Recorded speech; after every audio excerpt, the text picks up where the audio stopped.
that coming over the hill? It's Michael Chopra. It's Michael Chopra. What's that coming over the hill? It's Michael Chopra. It's Michael Chopra. Thank you. Welcome. There we go. Welcome, ladies and gentlemen, to the Rummer Tavern. If you don't know by now, I'm Si from Ace Podcast Nation, and this is City Legends number 3. And I'm delighted, thrilled, very excited to be joined by former Cardiff City striker and indeed Cardiff City legend, Mr. Michael Chopra. How are you, my friend? I'm very well. Thank you for inviting me to the Rummer Tavern. Appreciate being here and appreciate the fans coming along and being here and listening to some stories. Hopefully it's going to be a great night. It's going to be a cracker. And just to get that started, got a little gift for you from the pub. Oh, thank you. There you go, mate. Thank you very much. Wales away, limited edition, sea salt and caramel vodka. There you go, mate. This will go down well tonight. Oh, indeed. It's going to be a good night. There we go. Anyone want a shot? So as I explained already, it's going to be about 45 minutes of me and Michael talking, and then we'll crack in, and the audience then will guide the conversation, ask the questions. But I guess where I would like to start, instead of just like the boring, not the boring, but the run of the mill, sort of go back to the start of your career and all that sort of stuff. I want to know the juicy stuff. So how many times did you fall out with Craig Bellamy? That many? No, I think probably a few times. I think one of the major ones was probably, and a lot of you guys probably know already, it's been well documented in the press about the Bristol City situation at half time. People don't understand, but you do understand. I had a gambling addiction, and I was having a chat with a guy called Steve Black, who's sadly no longer with us, back in Newcastle. He was, if people don't know him, he was a mentor to Johnny Wilkinson and them type of people in the Northeast. And I was speaking to him quite a lot about being fully focused on football and trying to switch off once you get over the white line and blocking everything that's going off the pitch and concentrating on football. And I used to always check my phone at half time. And I used to go in, get the phone out of my pocket, check it, put it back, let the manager do his team talk. People probably didn't like that, especially Craig. He probably thought I was checking up on the horses and football scores. But if people knew me, they knew what really was going on. And Bristol City game away, he decided to tell one of whether it was the fitness coach Alex Armstrong or the physio Sean Connolly, to take my phone and hide it. Okay. So I've come in and I'm checking for my phone. I'm thinking, what the fuck's going on here? Where's my phone? So I'm looking around, and I said to one of the staff, I was like, someone's been in the changing room and nicked my phone. They're telling me to sit down and listen to the gaffer, and I'm looking around saying who's took my phone, sort of thing. I suppose at that point as well, you must have thought like someone outside of the team had come in and been through your bags or something like that. Yeah, that's what you automatically think. You don't think it's one of your teammates that's told one of the staff members to come in and go through your pockets and hide your mobile phone.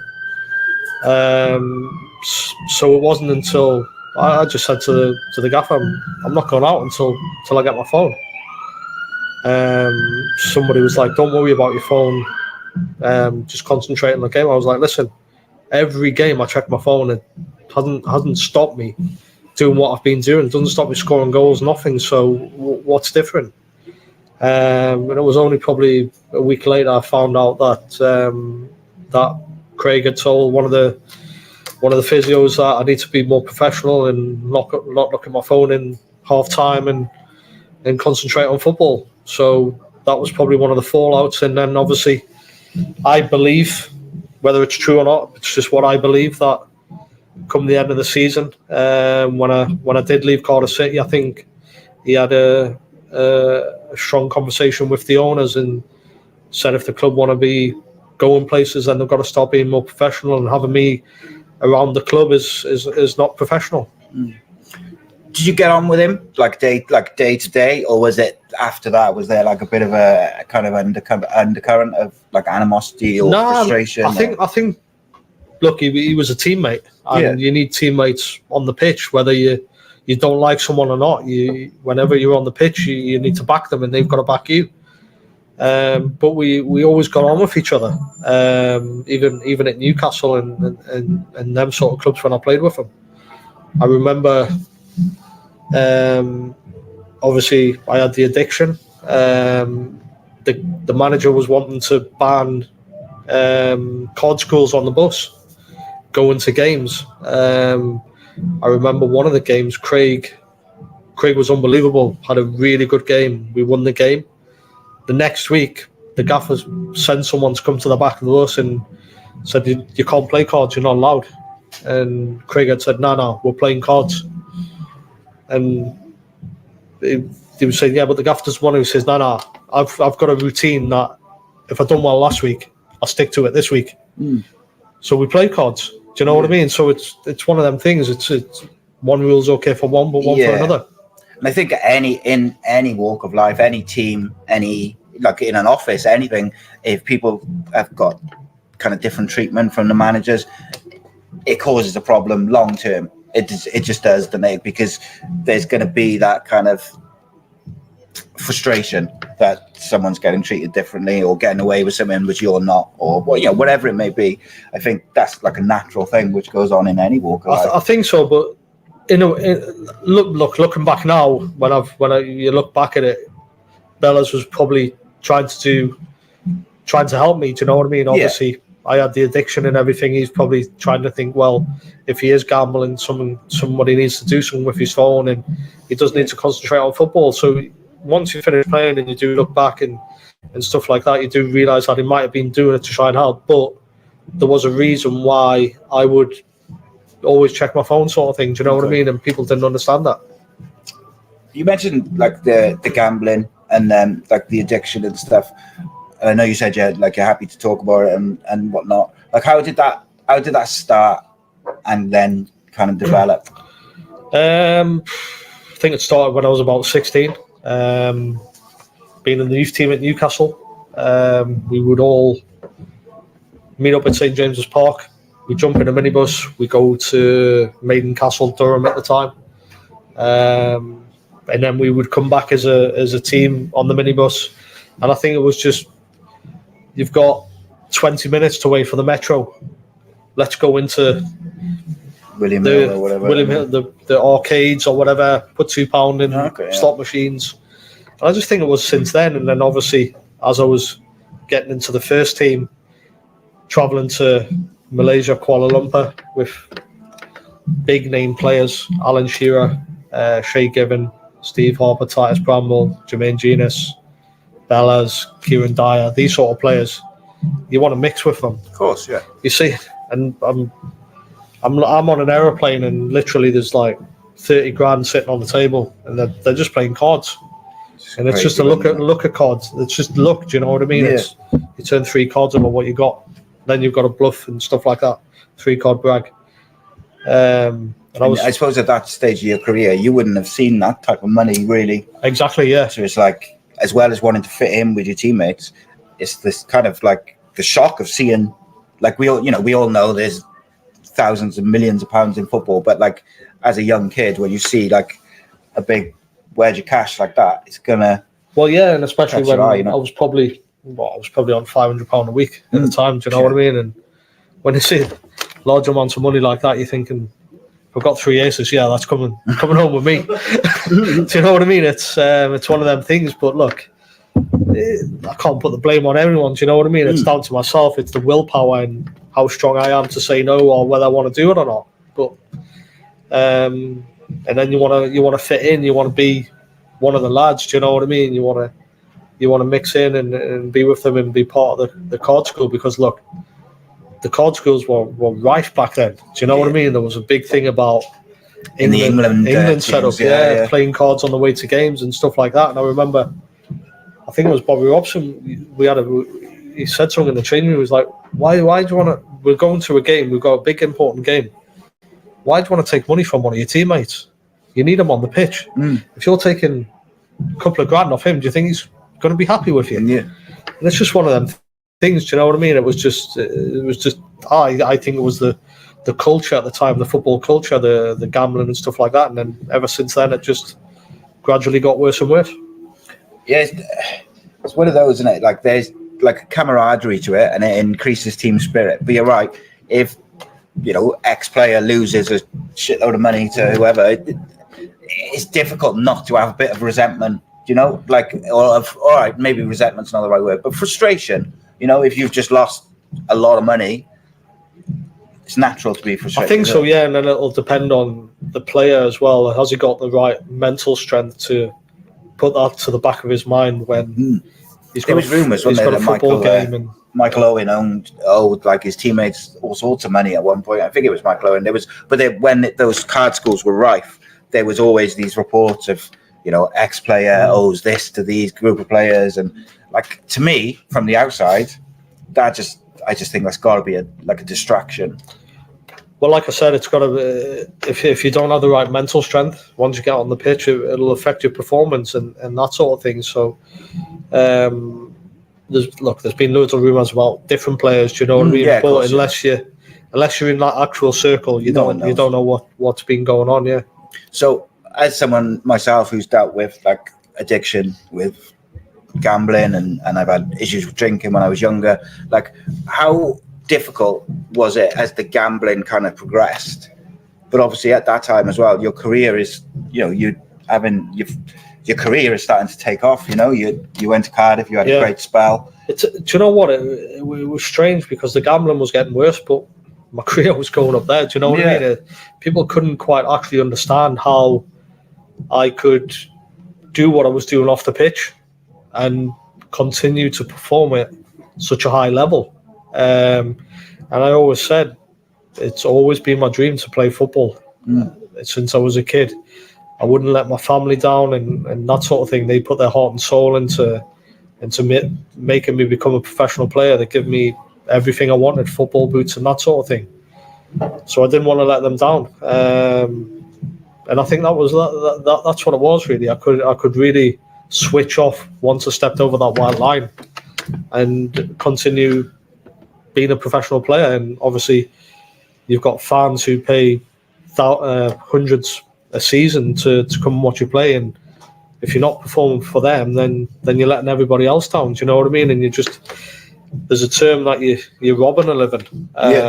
Some players say that about other players, and I didn't want somebody to say that about me, about my football career. So was there, with regards to the gambling, was there like a tipping point where that sort of your career going upwards and the gambling kind of, did it just progressively get worse until there was like you got to a point where you were like, no, I think I've got a problem?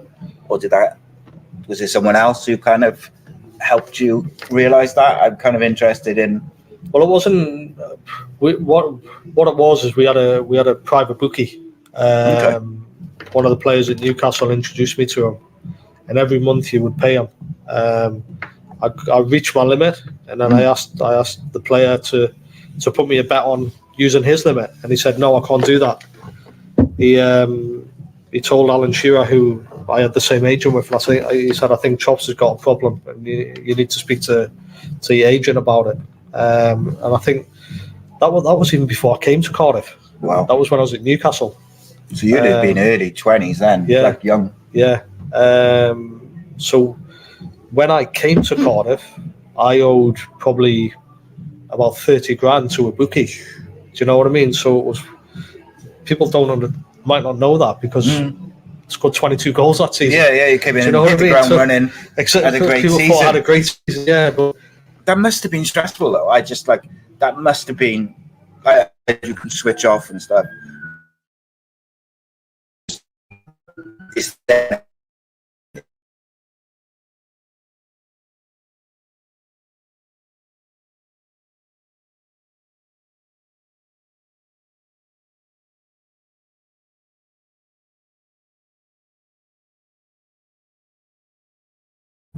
I went to Sunderland really when I needed the help. I spoke to Roy Keane, told him my problems, and straight away he said, "You've got to go and get yourself sorted."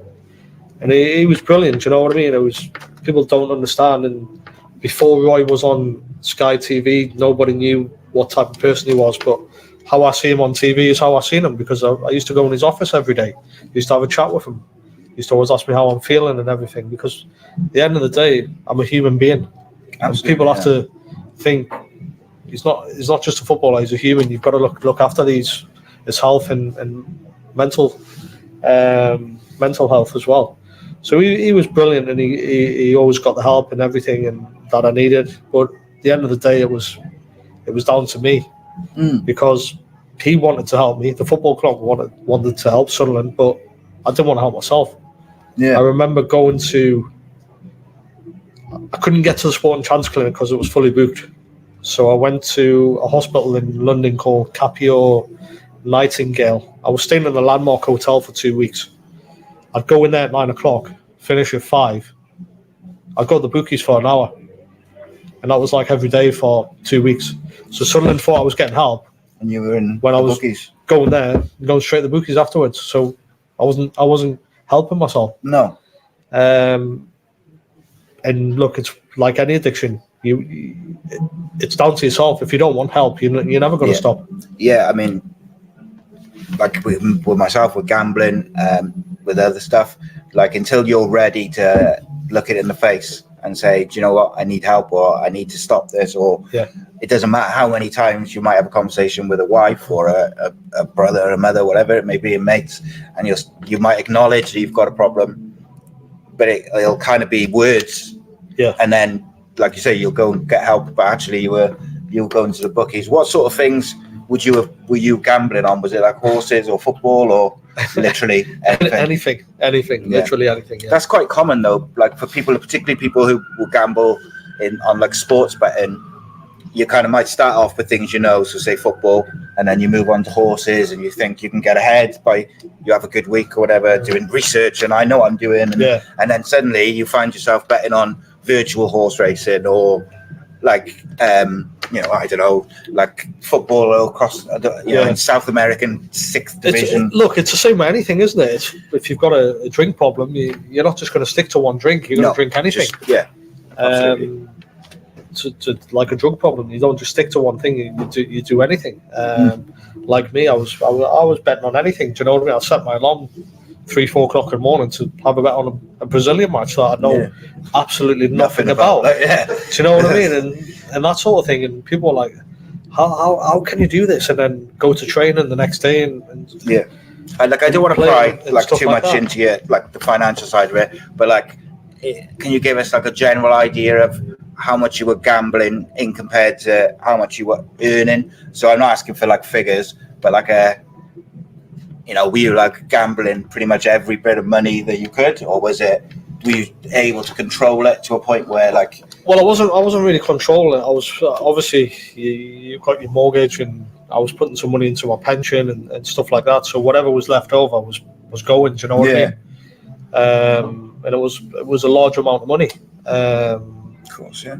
And that sort of thing. But if I didn't get advised to put money in my pension, because we got a pension at 35 years old, then you'd be struggling. Do you know what I mean? Because you mentioned earlier it's a short career, and I think if you haven't got that pension in place and your career's over, and during your career, not just you, any footballer, if you've got an issue with addiction, gambling particularly, because you lose money as well, is your career's over at whatever 35, you're done. Like if you haven't got a pension or money put aside, or you haven't been sort of intelligent with it, you're literally you're back to the sort of start almost of being 18 and coming out of school and college, and it's that's quite a scary prospect. And I'm sure there's a lot of footballers out there who have had that exact problem.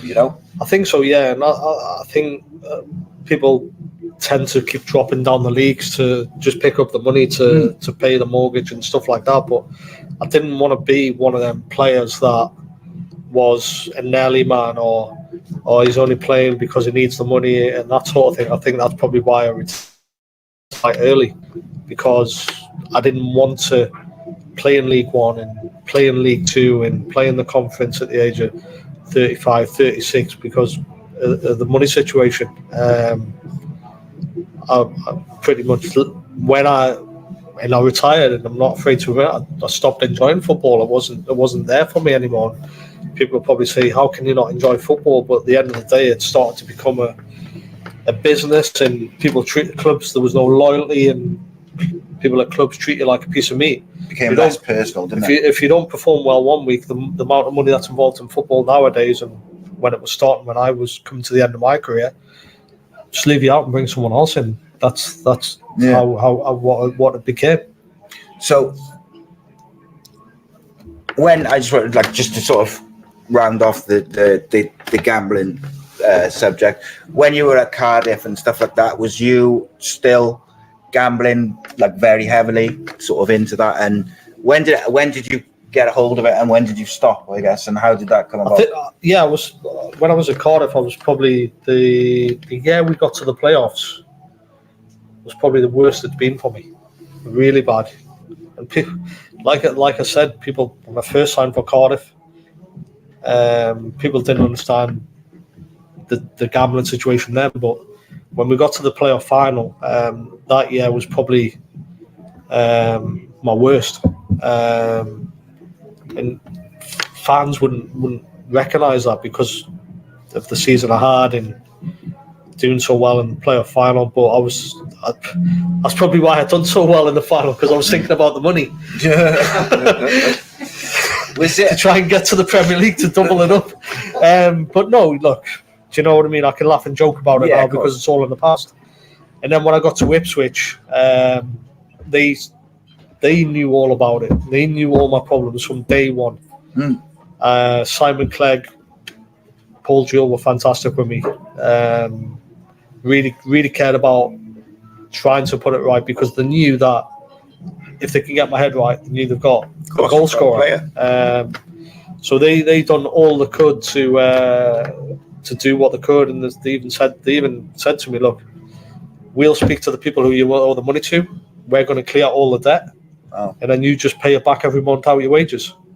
So every month I was paying them back out my wages for the debt that they cleared.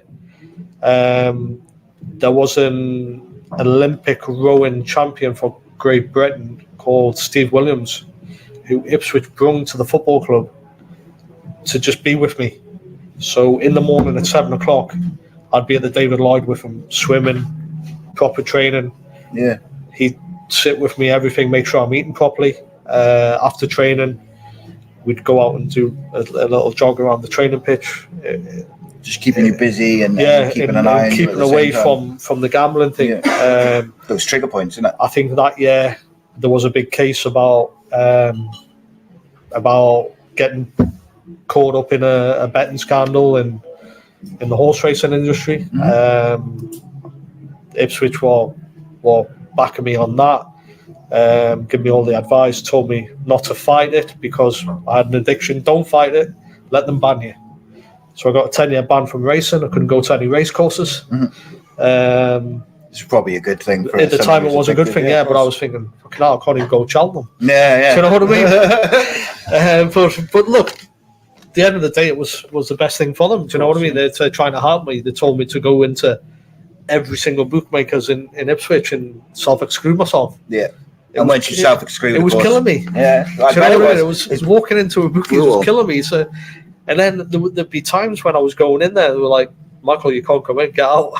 Yeah. And I mean, for people who don't know, like when you self-exclude, so I've self-excluded from online betting, they take it way, way seriously. So like I self-excluded from all of them, and then I tried to set up like some sort of fantasy football thing, and it was like an offshoot of one of the main betting accounts, and they were like, nope. And I was like, and they were no, and they would not have it at all. I tried to explain, and look, so Becky's doing very well in the fantasy football this year. even after that, a couple of years after that, obviously, I've stopped it all now and stuff like that. I can have a fiver with my mates and stuff like that. And you try and set an account up. Like, I tried to do one probably 4 years ago just to put a fiver flutter on every now and again. Do you know what I mean? But as soon as I put my name in, it's just no, like the alarm that's bells everything. going Do you off, know what I like, mean? yeah. It's completely banned from everything. So I take my hat off to Ipswich because they didn't have to do they that. looked Do you know what I after you mean? at the sounds of it. They really looked after me, Ipswich, and the people at the football club were I'm really grateful for what they did. Do you know what I mean? Yeah, I mean, because they could have kind of like brushed it off a little bit and just said, not. But they could have not done as much as what they did. I suppose. Is what I think so. Yeah, I think at the time, they probably obviously Mark Kennedy was there. They would have probably asked Sparky what's he like, that sort of thing. So yeah, they could have. Look, they didn't have to sign me. Do you know what I mean? No. Can I ask you a question, mate? You said like you might have like a fiver here and there, like a bit of fun, similar to me. Although I don't trust myself, so I don't now. But like for a long time, I would do that, just sort of a bit of fun on like an accumulator or stuff. Does it worry you when you do like a bit of fiver for fun or something like that? That it might be like if that fiver happens to come in and you get an accumulator and you I don't know, win a few £100 or something, that adrenaline spike might. Do you know what? It doesn't worry me because I've got friends that are around me that are strong enough, and if they know if I did ask to put a bet on, they'd say no. Whereas, look, if we all come together and we say, look, let's have, they call it a train. Do you know what I mean? Let's put a train on this week and see if we can build a Christmas pot up sort of thing. Start off with fiver, pick a team. Got you, yeah. Fiver's not going to affect me. Do you know what I mean? Yeah. It's not going to. Not going to break the bank. Exactly, yeah. Like so, and then at the weekend, it's a little bit of fun, but other than that, I wouldn't go out and bet what I was betting on horses and stuff. I know what was happening with the horses. Yeah, I still bet on it. I was paying jockeys to pull them up. I was paying I was going into Cardiff Bay bookies and I was telling people in the bookies, do not back this horse. Yeah, because he's going to. I'm just saying, don't bet this horse. Because he's going to pull it up. And as a favourite, he's going to pull it up. And there's people there chucking pens at the screen. Oh, you're cheating, fucker, this and that. And I'm saying, mate, I told you. Do you know what I mean? It's all. The next day I'm still betting. And look, it happens in horse racing. It's the most corrupt sport ever. All the jockeys are at it. Oh, it's trainers are going to say, my horse it's ready. It's going to win. That jockey, unless the jockey tells you it's going to win or lose, don't listen to a trainer. Yeah. Well, do you know what I mean? It's one of them things, and I was trying to help people in the booth. Don't bet on the horse. Don't do it. It is interesting you say that, because like people who bet, and particularly people who either addicted or gamble incessantly every day, like you can tell them don't do this because this, but they will still do it. Yeah. Just purely out of like habit, whatever it may be, stubbornness, they will do it. And I mean, like just on the corruption of horse racing, very quickly. Like I know someone. Let's call him Simon, who won like a good couple of thousand at Cheltenham. Like did really well off of not very much, and then proceeded to lose it and more in the months after, betting on like the 12 o'clock on a Monday at Ford Glass or something. Like just ridiculous corrupt racing where, like you say, the favourites get pulled out, and I just couldn't, Simon couldn't stop himself. And it's a problem. I spoke to a sports psychologist about the pressures on young players who are, like 18-year-olds now. They're coming into the Premier League teams and they've got, thousands, millions coming into their bank accounts. They've never seen money like it. Some of them are not even playing regular first team football. Yeah. And they've got, once you've got cars and houses and whatever, like what do you spend your money on? You need some sort of outlet.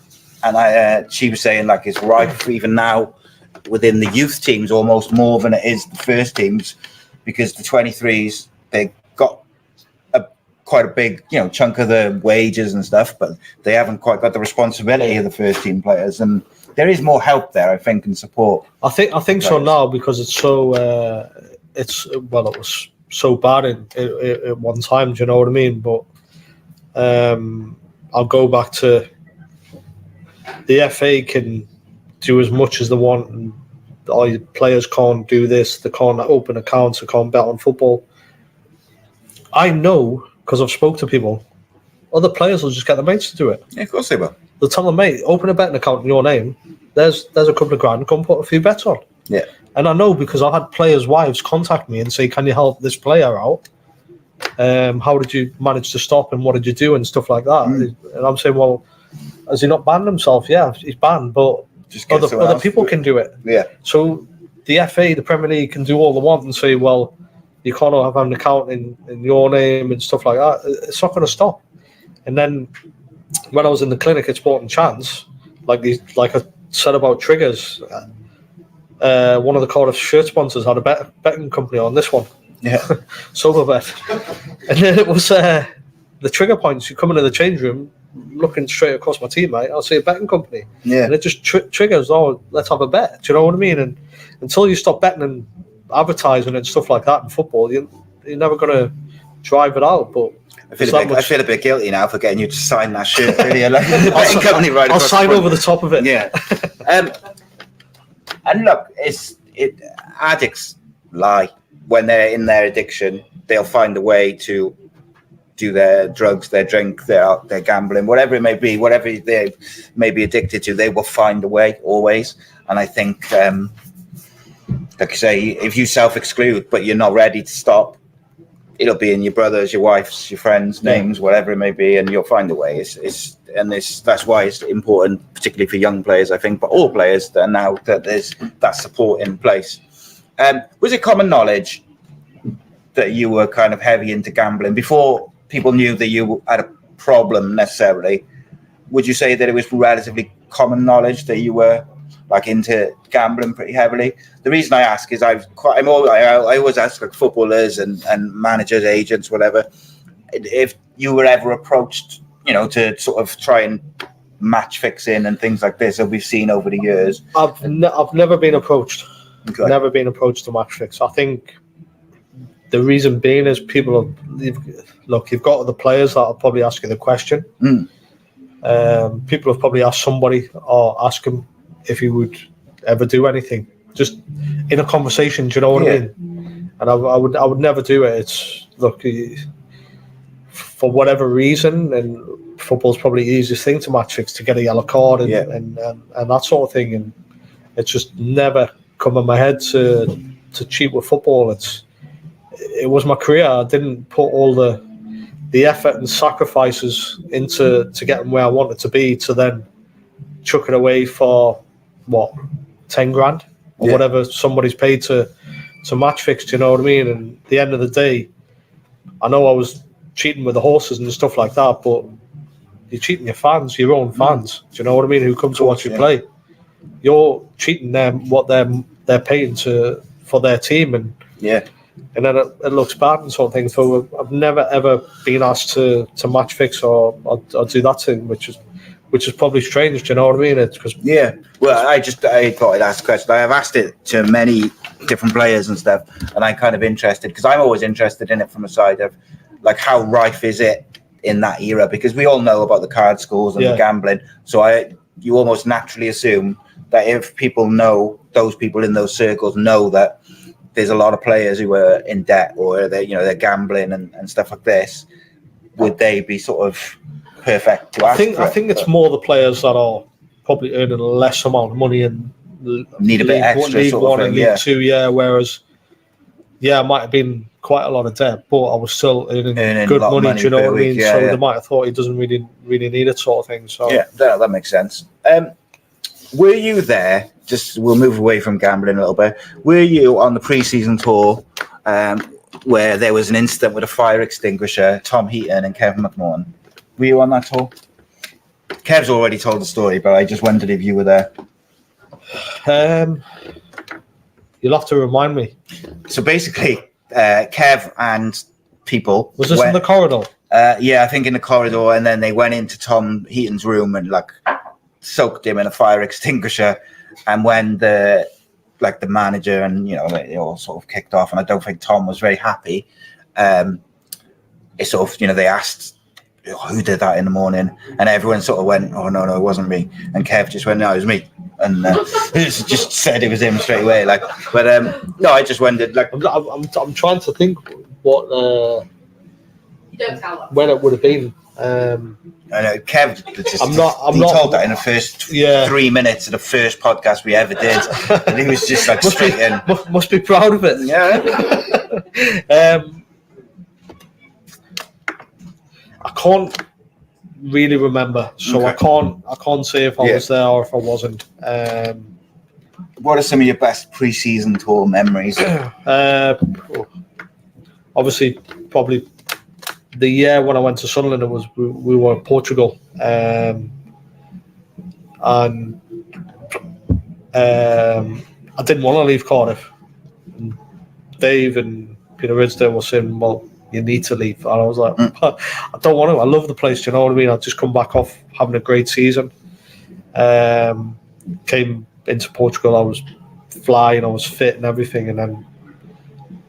One of the days he was like, "You can't train." I was like, "What do you mean I can't train?" He was like, "We don't want to get injured." And I was like, "Why?" He was like, "Because they're trying to sell you." Yeah, sort of thing. Yeah, we've agreed a deal with Sunderland, and we don't want you to train and this and that. And I was like, "Well, I don't want to leave though." And he's like, and then they pulled me to one side and were like, "We need you to leave because we need to fund a new training ground and this and that, and it's going to benefit the club in the long run. We paid 300 grand for you in a season. We can sell you for 5 million. What that'll do for the football club is unbelievable." And I remember going to Treforest and training and pulling the weights out of the porta cabins and putting them in the car park and lying on the floor doing weights and stuff like that. And it wasn't nice. It weren't the best facilities. So I just said to Dave, I was like, "Well, if I'm not allowed to train, keep me out here for like a week so I can have a holiday." And a jolly up really with the lads. So yeah, that was a great pre-season. We had an incident in a nightclub, and I remember all the lads during the season. Terry Phillips used to put stuff in the papers about mark out of 10s and stuff like that, and some of the lads weren't happy. So I was like, "If I'm fucking leaving, I'm going to absolutely destroy his room." So we got a key for his room when he was out, and we just went in and absolutely trashed it. His bed was upside down, everything. We put a big question mark and shaving foam on his mirror and stuff like that. Cut the bristles off the toothbrush and everything, and just literally absolutely ransacked his room. And when you see him, you can ask him. All the stories that Terry told me when I did the podcast with him, and he came in and he didn't tell me that one. I could have words with him. I tell you, give me some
and I think I scored 20 goals by January, February.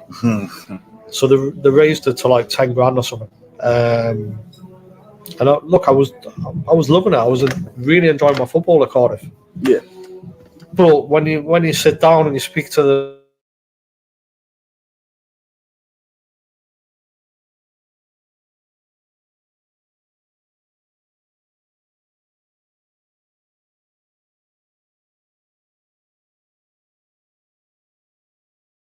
because we can get a new training on, we can improve certain things and stuff like that. So it wasn't treat me like a piece of meat. It was the case of it's better for the football club going forward. Yeah, it takes the club forward and it improves the facilities and stuff.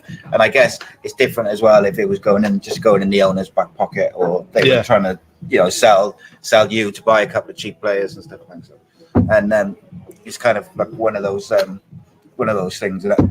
Thank you.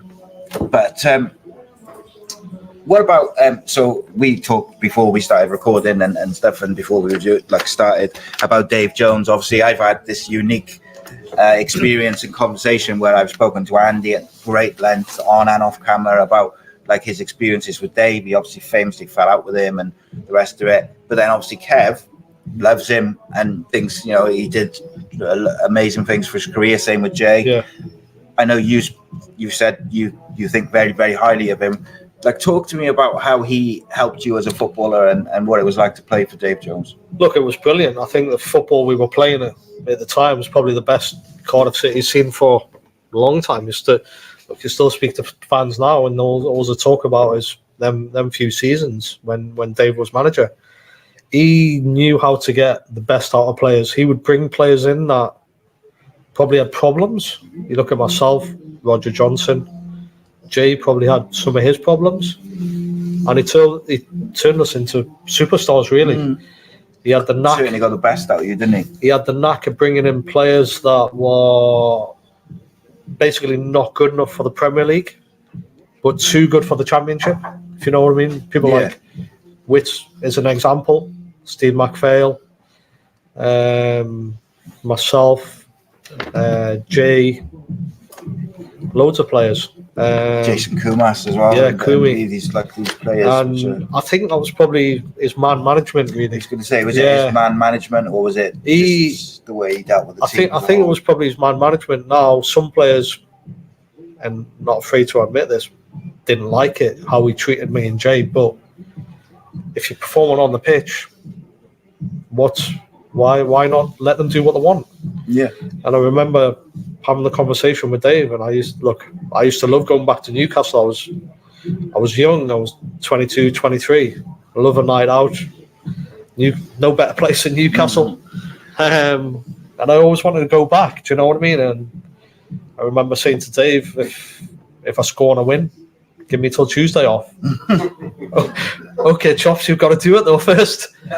But if I didn't do that, he'd come down on me like a ton of bricks. Yeah. So if you don't perform, he'd really come down on you. And I think that's probably why he got the best out of me, because he knew what I wanted, and I knew what he wanted. And you knew. At the end of the day, his job is results business, performance. 100%. Yeah. If you don't perform, then why should he give you leeway? And other players didn't like it.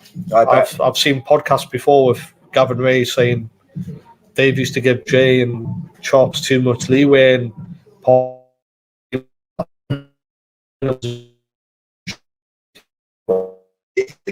which he wanted probably. But if he's going home and having days off and for training on a Tuesday and that sort of, you know what I mean? But at the end of the day, if you're performing on a weekend and you're winning games, then it's a results business, isn't it? Not just for the manager, but the fans, for the club, for everyone. If you're winning games and you're performing, I don't think anyone really cares what you're. If you're drinking, gambling, whatever, going out on nights out. If you're winning and you're scoring goals. And I remember times I would literally drive to Newcastle after a game on a Saturday, get back to Newcastle at probably 11 o'clock, straight out. And then on Tuesday morning, leaving Newcastle at like 3 o'clock in the morning, drive straight to Cardiff, straight to the training ground at the Vale, having like 30 minutes sleep in the car park, and just go and train. Do you know what I mean? It was that's how I lived my life. Do you know what I mean? It was one of them things. I was always on the go and that sort of thing. And and this is what I keep saying. People didn't understand how I could live my life like that.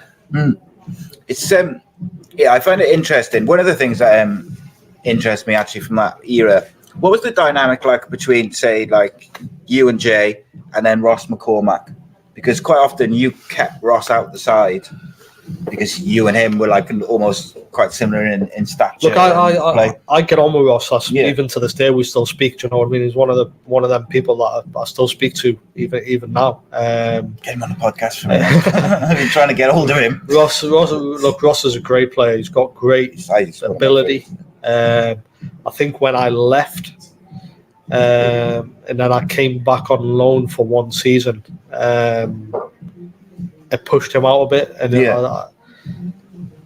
it pushed him out. It might have went to left wing as well, and wasn't his position. But look, Roscoe was a great player, and then I think it got to a point where he could play on the wing, sort of thing, and you try and fit him in the team. And I think it got to a point where Dave was like, he's got too many good players in the team that he can't. He doesn't know he doesn't know what to do with them, sort of thing. Interesting, because like Ross, I thought Ross McCoy was quality footballer. I really liked him. Worked hard, scored goals, very capable of scoring a worldie as well. It shows you that when he went to Leeds, he was brilliant at Leeds and as a goal scorer at Villa as well. But he had as a technical player, he was brilliant, really good. But another one that I think probably you could argue Dave Jones probably got the best out of him. Like, I know he did all right at Leeds and he did all right at other clubs, but I think there was a spell of a season or so which he was outstanding for Cardiff. And he found that consistency. And I think that's what Dave Jones had a knack of doing, like you touched on just now, is he had a knack of getting consistency out of players who perhaps had been inconsistent previously. Like Jay, for instance, I think no one doubted how talented he was, but no one had been able to, at that point, quite get the consistency out of him. Yeah, definitely. Like I've said before, it all comes down to man management and what players need.